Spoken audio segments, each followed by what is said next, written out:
بسم الله الرحمن الرحیم.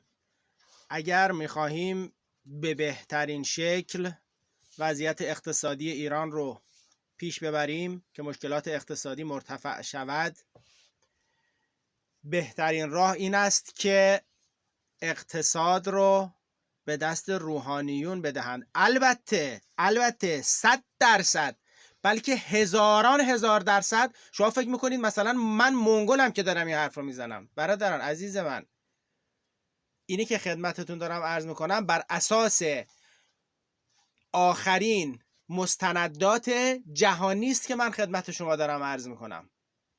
شما فکر نکنید ما عقب مونده ذهنیم.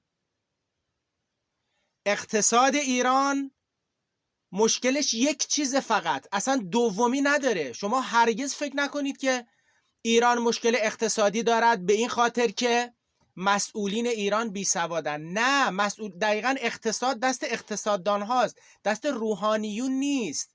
چرا اقتصاددان های ما نمیتونن اقتصاد ما رو درست کنن؟ چون مشکل اقتصادی ایران از داخل فقط یک چیزه.